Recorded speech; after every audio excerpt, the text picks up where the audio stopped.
Assalamualaikum warahmatullahi wabarakatuh. Baiklah, pada video kali ini saya akan menjelaskan bagaimana cara mengoperasikan fitur keuangan di SaaS Cloud. Nah, di sini saya sudah login sebagai admin keuangan. Dimana saat antum login akan terlihat seperti berikut.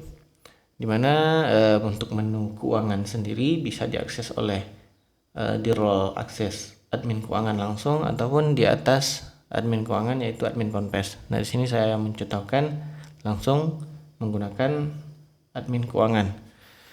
Langkah awal yang perlu antum lakukan yaitu settingan awal. Khusus untuk admin keuangan hanya bisa melakukan settingan di bagian metode pembayaran. Adapun untuk tahun ajaran, di mana tahun ajaran ini menentukan kapan jenis biaya itu dialokasikan, misalnya untuk tahun ajaran 1446, 1445 atau 2025-2026 tahun ajaran. Nah, itu bisa diatur oleh admin Ponpes. Bisa dikoordinasikan dengan admin Ponpes jika belum terdapat tahun ajaran tersebut. Nah, di sini saya asumsikan untuk tahun ajaran sudah dilakukan settingan, sudah dibuka untuk tahun ajaran yang baru. Kemudian akan dilakukan proses pembuatan tagihan santri. Nah, di sini yang bisa dilakukan settingan oleh admin keuangan yaitu metode pembayaran. Nah, di sini seperti terlihat ada 3 buah channel, yaitu manual, virtual account, dan QR.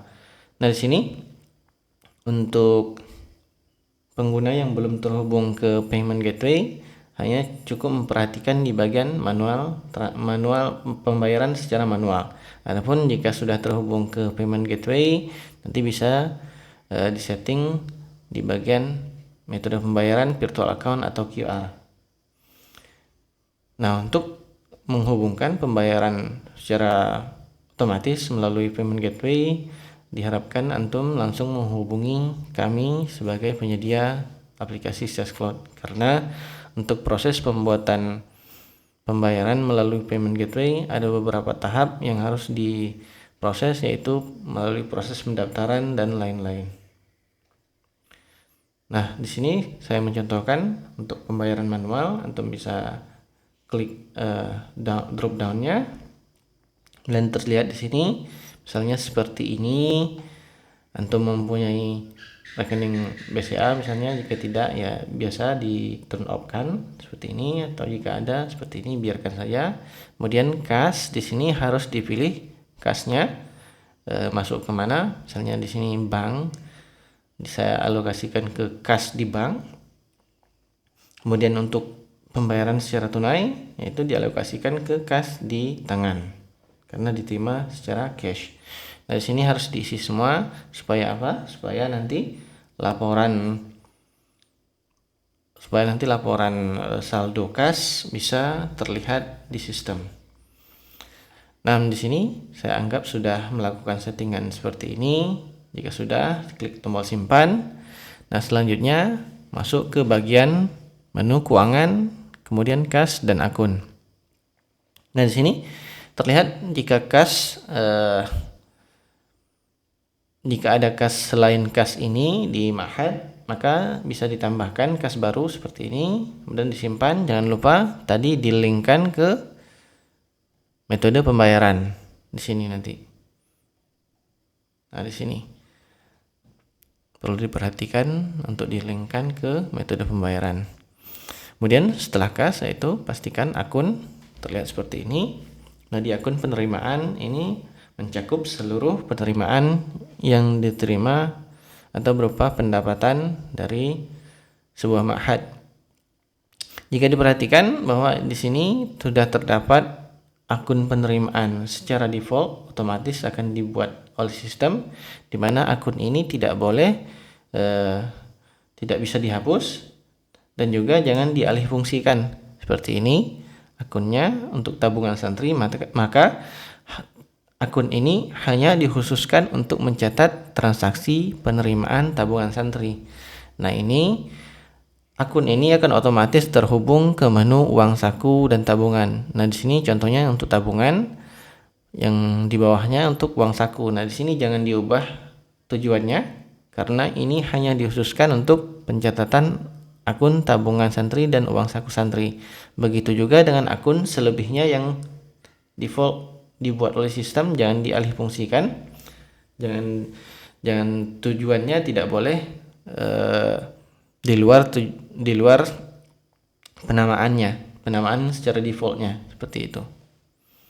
Jadi antum bisa edit, antum bisa ubah kode akunnya, menambahkan kode akunnya, tapi jangan sampai mengubah tujuan dari akun ini. Di mana tujuan ini, misalnya di sini tujuannya adalah untuk merecord atau menampung transaksi tabungan santri. Nah, seperti itu.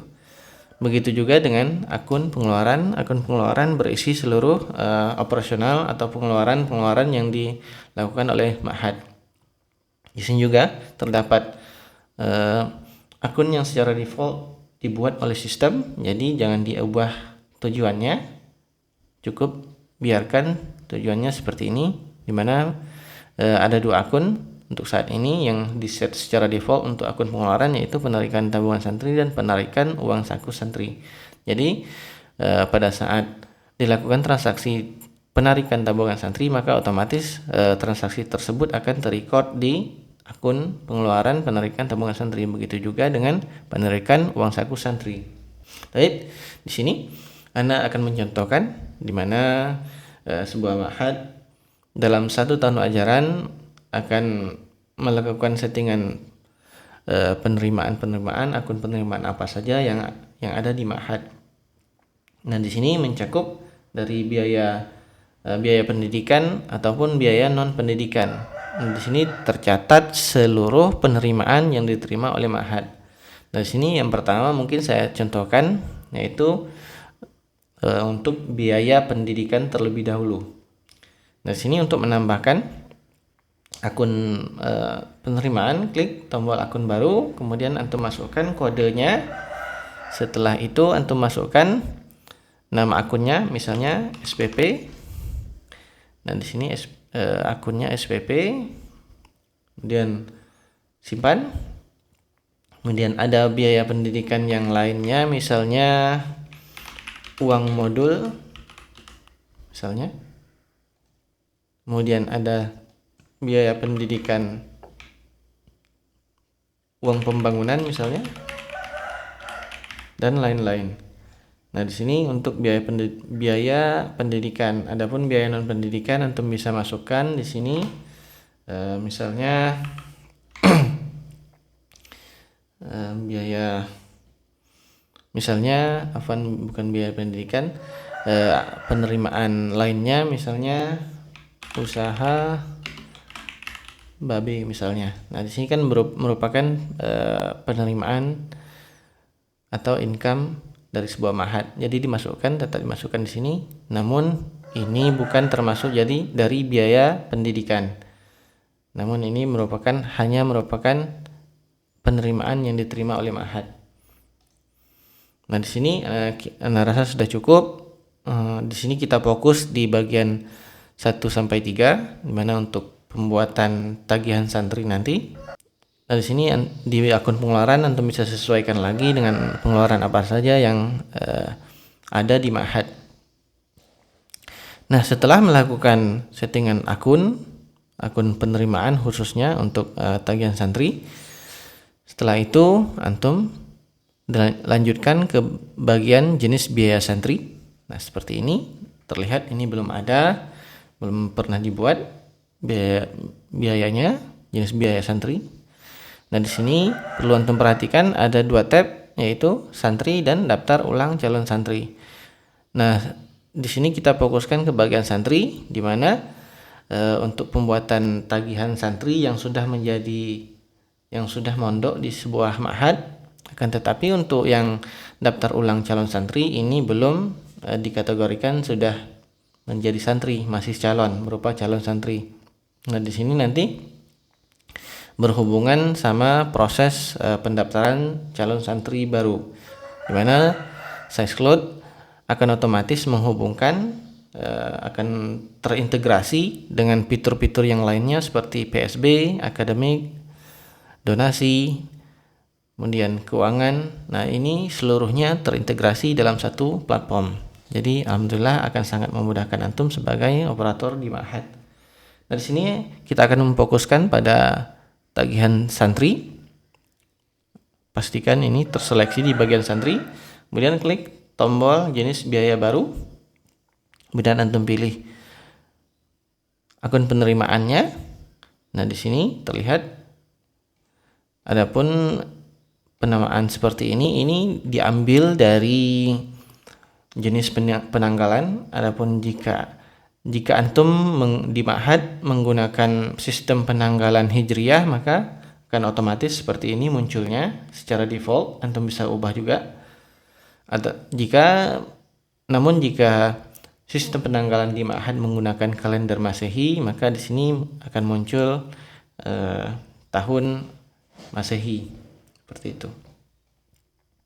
Namun ini bisa diubah nama biayanya, akan tetapi supaya mempermudah mungkin ana buatkan seperti ini.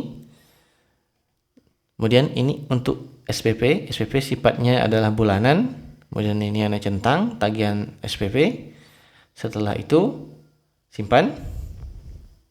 Nah, di sini otomatis sudah terbuat satu buah jenis biaya. Kemudian selanjutnya ana akan menambahkan jenis biaya yang lainnya. Seperti ini, sama prosesnya.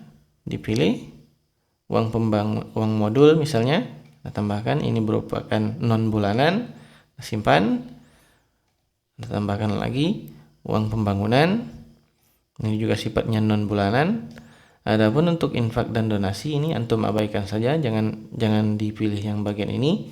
Cukup pilih bulanan dan non bulanan. Karena apa? Karena sistem hanya mendeteksi dua proses ini, di mana proses untuk infak dan donasi akan secara khusus ada menunya untuk donasi. Ini kedepannya akan kami hilangkan. Jadi untuk saat ini jangan dipilih bagian ini, akan tetapi pilih salah satu bulanan atau non bulanan. Setelah itu klik simpan. Dan di sini akan terbuat jenis biaya santri untuk tahun ajaran 1446, 1447, 2025, 2026. Di sini antum perhatikan ya, jangan sampai salah pilih. Untuk pembuatan tagihannya disesuaikan dengan tahun ajaran atau tahun akademik. Nah, setelah list tagihan ini dibuat, selanjutnya kita akan melakukan alokasi atau menempatkan santri di jenis-jenis biaya yang sudah kita buat. Caranya yaitu satu persatu komponen atau jenis biaya ini kita klik alokasi pembayaran santri. Kemudian klik tambahkan santri. Di sini pilihkan jenjang pendidikannya. Nah, di sini misalnya yang sudah ada santri di jenjang ibtidaiyah, ada 3 orang santri di sini bisa antum lihat, atau antum perlu filter ke kelasnya langsung seperti ini bisa, dimana misalnya untuk kelas 1 misalnya saja di sini untuk biaya bulanannya misalnya 120.000 misalnya.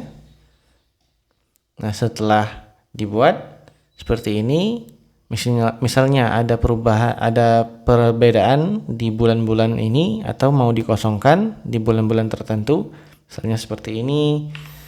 Nah, di sini bisa dilakukan seperti ini. Adapun jika tidak mau melakukan perubahan di secara terperinci di bulan-bulan tertentu, antum bisa pilih di bagian tarif setiap bulan sama. Nah, sini seperti ini. Nah, setelah itu antum klik tombol simpan. Nah, di sini biarkan saja sistem membuatnya. Selanjutnya yaitu membuat tagihan di kelas yang kedua misalnya. Di sini misalnya berbeda, misalnya 150.000 untuk kelas 2 ibtidaiyah. Selanjutnya klik tombol simpan lagi. Nah, setelah berhasil dibuat seperti itu, tutup dan antum bisa lihat. Nah, di sini terlihat seperti ini ya.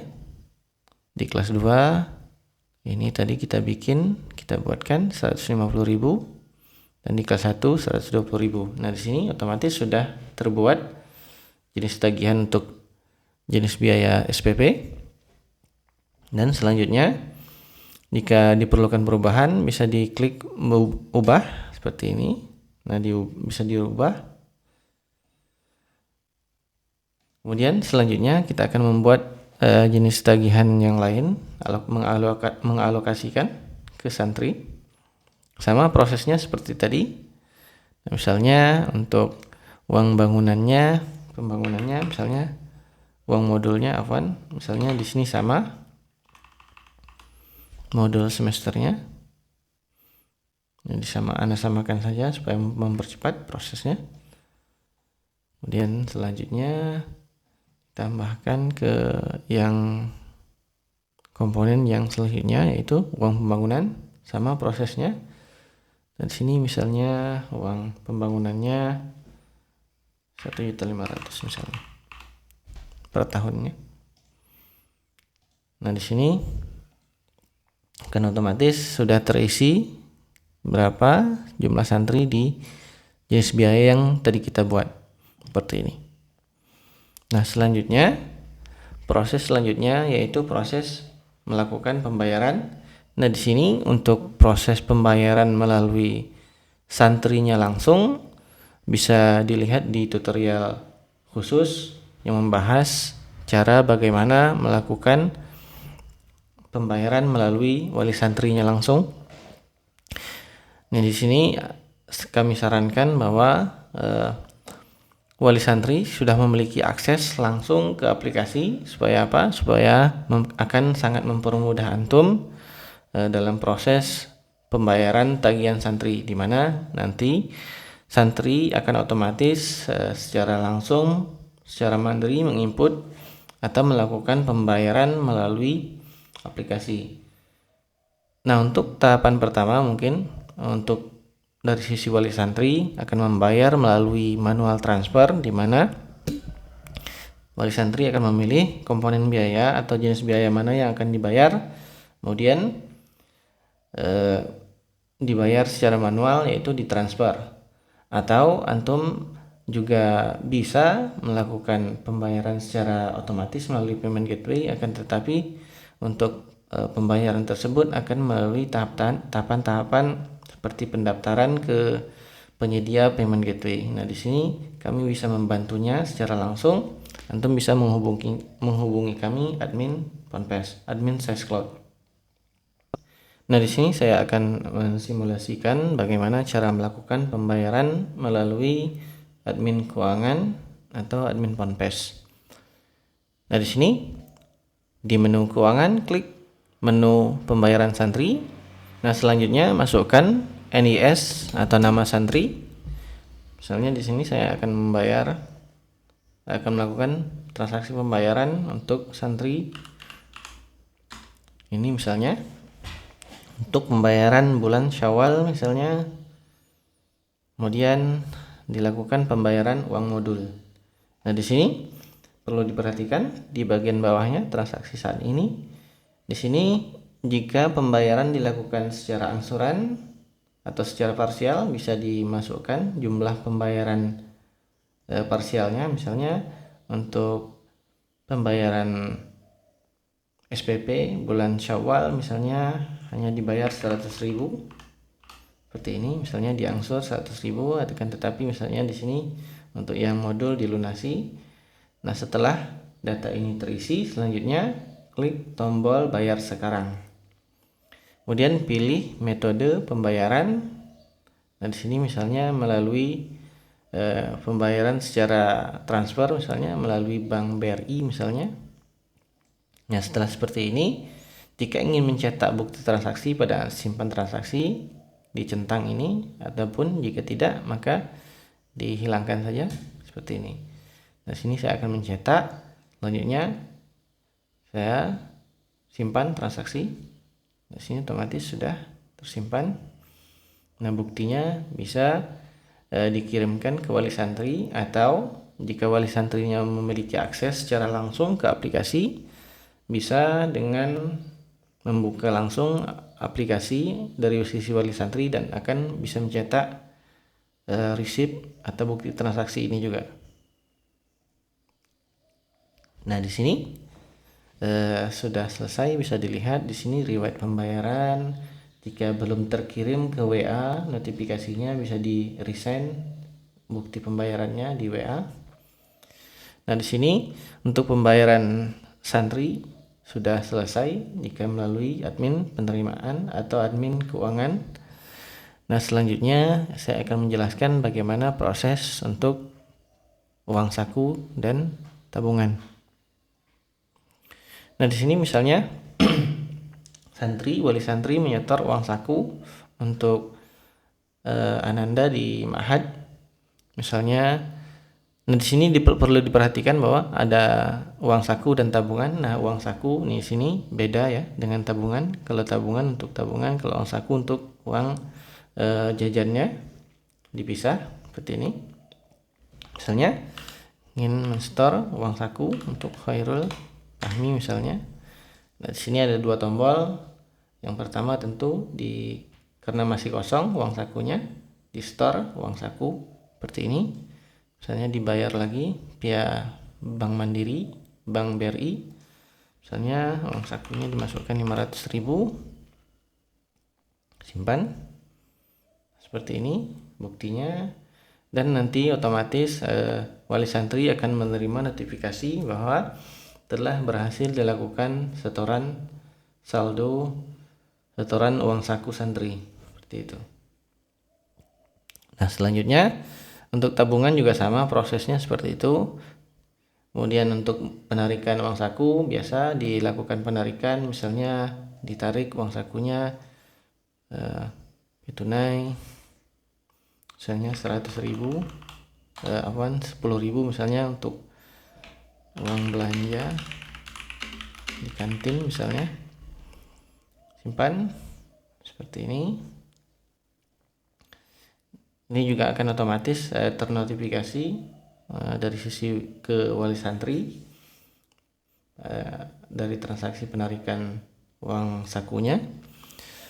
Nah, untuk uang saku insyaallah sudah selesai Ana jelaskan dan cukup simpel seperti itu, hanya ada setor dan tarik, sama seperti uang tabungan juga ada setor tabungan dan tarik tabungan.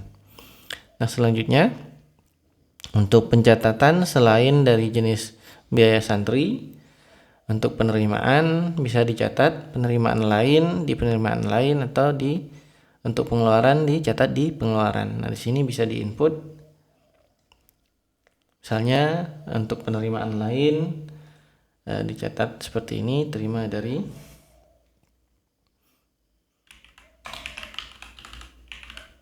Nah, di sini di luar biaya santri ya, berupa penerimaannya, misalnya seperti ini.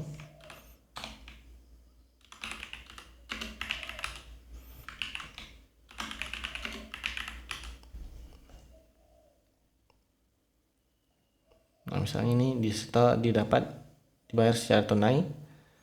Dan di sini akun penerimaannya akan masuk ke usaha babe misalnya ya. Nah, di sini misalnya untuk usaha babe. Misalnya seperti ini. Kemudian jika sudah simpan. Nah, sini seperti ini. Untuk bukti penerimaannya bisa di print atau disimpan bukti penerimaannya. Untuk penerimaan lain, kemudian untuk pencatatan pengeluaran juga seperti ini. Nah, di sini juga jika malas mencatat secara manual keterangan itemnya, bisa dibuat di bagian sini di nama item. Antum bisa tambahkan nama itemnya, kemudian satuannya belum ada. Kalau satuannya belum ada, antum bisa tambahkan di sini satuannya dan simpan. Nah, di sini untuk pencatatan pengeluaran seperti ini, antum bisa buatkan seperti ini. Misalnya untuk ATK Anda lakukan secara tunai. Ini mungkin Anda lakukan secara Bank BRI misalnya, SPP, sumber dananya misalnya Anda gunakan dari boleh SPP, sumber dana untuk belanja ini, transaksi pengeluaran ini diambil dari sumber dana SPP, dan akun pengeluarannya untuk pilihkan ATK.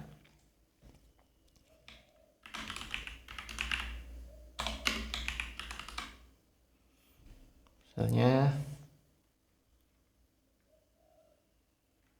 50.000, kemudian simpan. Udah sama prosesnya. Kemudian Anda jelaskan juga pindah kas. Pindah kas ini untuk apa? Gunanya untuk pindah dari satu kas ke kas yang lain. Nah, misalnya tadi pembayaran uang saku atau pembayaran SPP tadi ditransfer, misalnya setelah ditransfer tentu ada nanti dipindahkan ke ditarik ke kas di tangan misalnya. Nah, seperti ini. Misalnya seperti ini.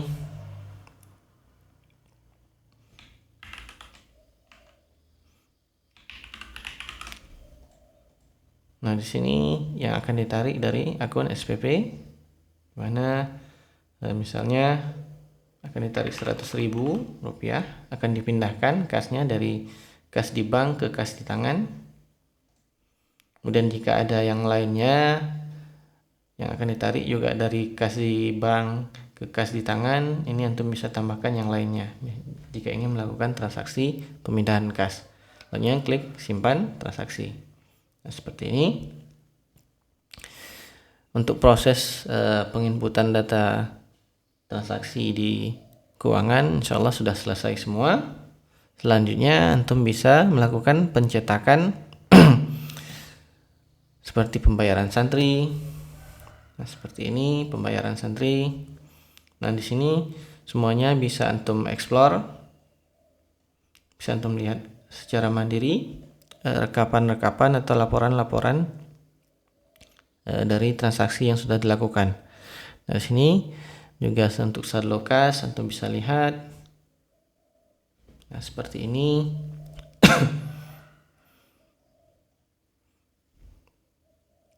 Nah, saldo kasnya seperti ini antum bisa lihat.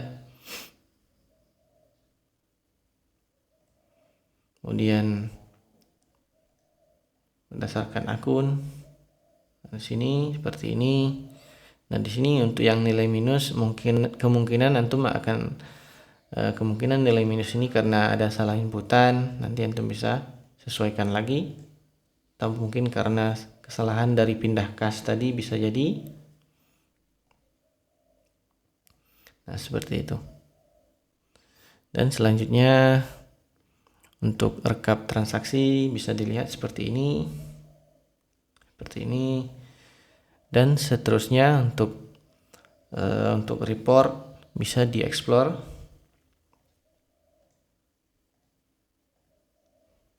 Selebihnya secara mandiri dari masing-masing ma'had. Kemudian untuk ekspor transaksi bisa diekspor melalui menu ekspor reporting seperti ini. Untuk detail transaksi juga antum bisa ekspor. Bisa dipilih jenis transaksi apa yang mau diekspor ke dalam file CSV atau antum bisa buka melalui file Excel. Bisa melalui menu export reporting. Nah, selanjutnya untuk secara dashboard nanti antum bisa lihat proses transaksi yang sudah dilakukan, bagaimana progresnya untuk tagihan-tagihan, kemudian penerimaan, dari mana saja penerimaan yang sudah masuk, kemudian pengeluaran berapa, antum bisa pantau juga melalui dashboard keuangan seperti ini. Antum bisa lihat 7 hari terakhir atau 30 hari terakhir, atau antum bisa 1 tahun ajaran, atau bisa custom seperti ini. Nah, di sini bisa antum sesuaikan lagi. Baik, demikian penjelasan Ana mengenai fitur keuangan di SYS Cloud. Demikian, semoga bermanfaat. Wassalamualaikum warahmatullahi wabarakatuh.